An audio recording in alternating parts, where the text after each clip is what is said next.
Good morning, Brent Davidson, Operations Section Chief here with the Battle Mountain Complex for a morning update for y'all. Not huge changes on the fire itself, some good info for everybody, but we do still pay attention and go patrol and make sure everything's tucked in here on the North Fork of the Owens Fire.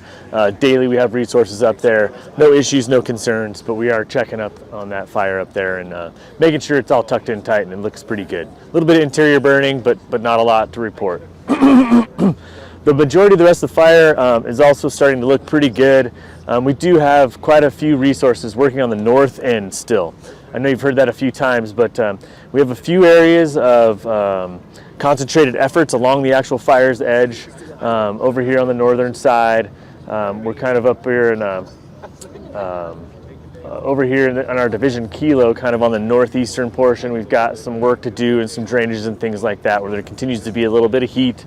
There's some unburned islands that are off the fire's edge and some mop up that's being done along this area, this concentrated area.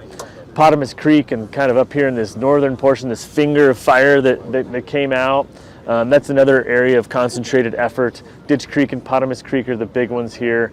Just really got crews and resources doing the same thing, paying attention to the unburned pockets of fuel that are interior, allowing those to clean up with fire so they don't cause an issue in the future, and then really mopping up the edge and getting some further depth in there.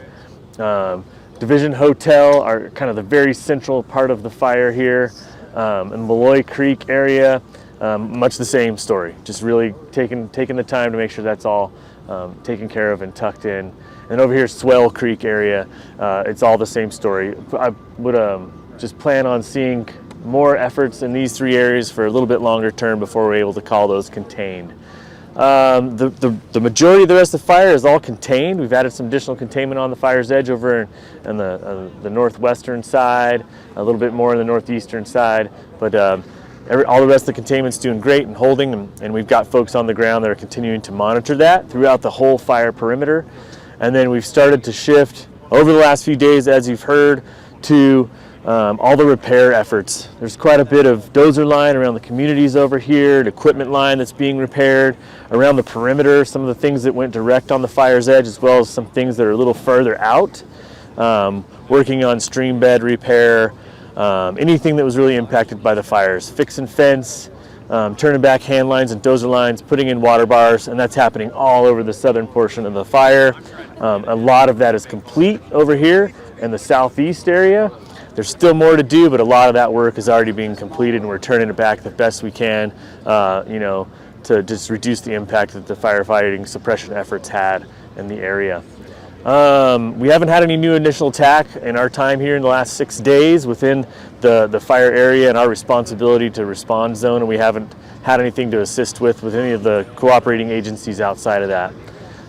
We do have continued work being done, and this is a contingency group that we're calling it here. They're putting in contingency lines still and completing the work that we started when the fire was actually moving to ensure that there was a backup plan to the direct suppression efforts.